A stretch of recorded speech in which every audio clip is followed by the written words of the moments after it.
श्रीराम जय राम जय जय राम. श्रीराम जय राम जय जय Ram. 29 April. पैशाच्या आसक्तीत राहू नये. काम, वासना आणि पैसा ही दोन्ही परमार्थाला विघातक आहेत. पण मला जर कोणी विचारलं की त्यातल्या त्यात जास्त घातक कोणते ते सांगा, तर मी सांगेन की पैसा हा त्यातल्या त्यात परमार्थाला जास्त हानिकारक आहे. पैसा भगवंताची निष्ठा फार कमी करतो.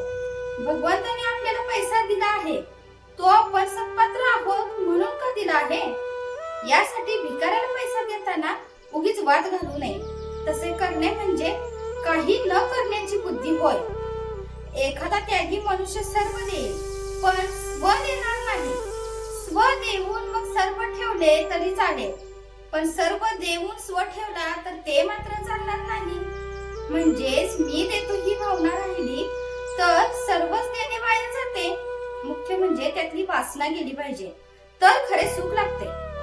देव हा पाया धरून त्यावर इमारत बांधू लागलो तर इमारत पक्की कशी होणार?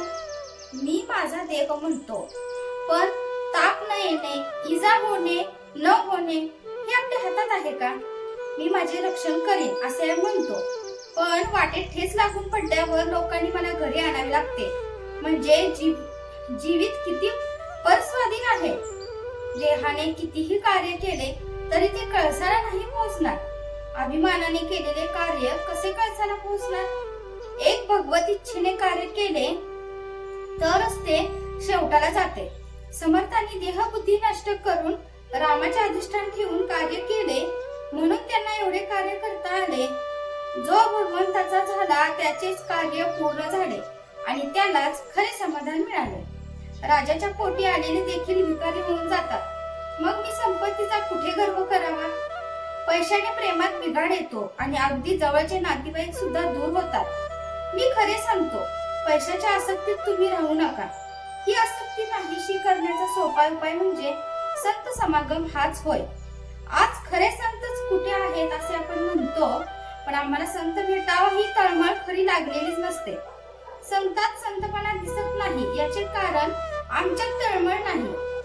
सत्ययुगात जो राग होता तोच आजही आहे, पण माझा भावच कमी झाला, त्याला काय करावे?